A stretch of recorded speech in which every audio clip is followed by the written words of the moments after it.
Welcome to Mishna study, Masechet Sheviit, Perek Dalet, Mishnah Vav. Moving along, over here we're going to speak about now, we spoke about olive trees, right? We spoke about sycamore. Now moving on to Gifanim, right? Vines. What do you do with vines on the Sheviit? Hamzanev Gifanim. If a person is mizanev is the language of cutting off the tail, right? So it's the same what you would do, right? Literally, zanav. You're cutting off you're trimming the end of the trees.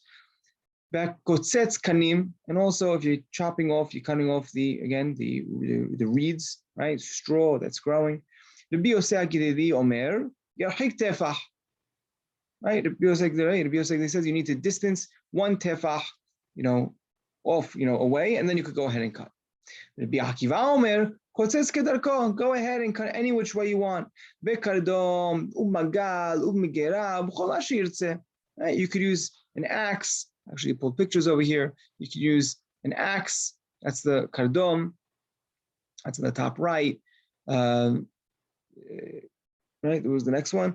Magal is on the left. That's a sickle. They would use this to actually, go ahead and just slice the, the wheat. That's how they would harvest.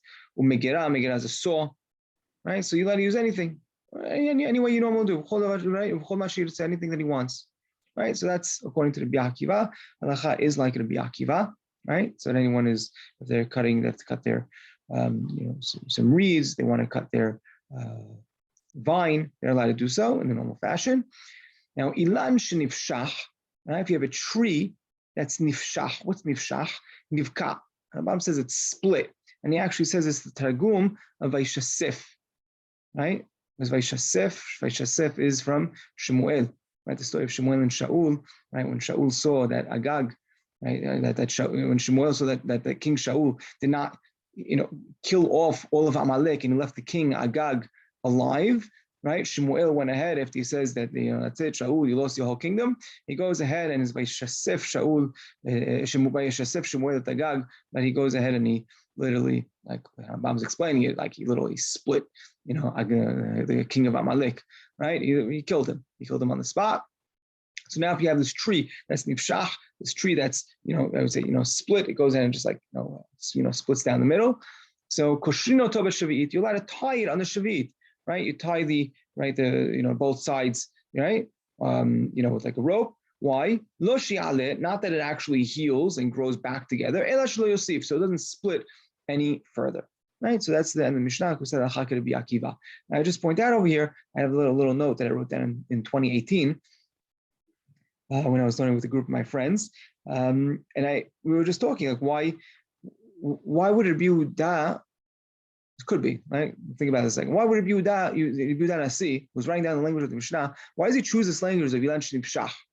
Right, it seems like a little bit of a strange language, and I was thinking it could be that he's choosing to build off the verb of the first Mishnah, right? What's the verb of the first Mishnah that we use? Hamzanev. Who's lashon of zanav, right? By Amalek, right? When Amalek came and they fought Israel, it says Vayzanev becha kol nechashalim acharecha. They went ahead and they attacked the end. They attacked the tail, right? And this is the language of Hamzanev. They turned this into a verb over here by the vine. So when we're speaking about the end of the Mishnah, it's almost like Rabbi Yehuda Nasi used the same language as a continuation of the story of Amalek. He also uses the same verb, right? Where he uses the verb of nifshach, right? Which is the targum, as we said, of Vaishasif, which also comes up by the latter story of Amalek and the Nevi'im. So it could be Rabbi Yehuda Nasi is playing on that story as well. Think about it. Thought it was interesting. And yeah, that's the end of our Mishnah.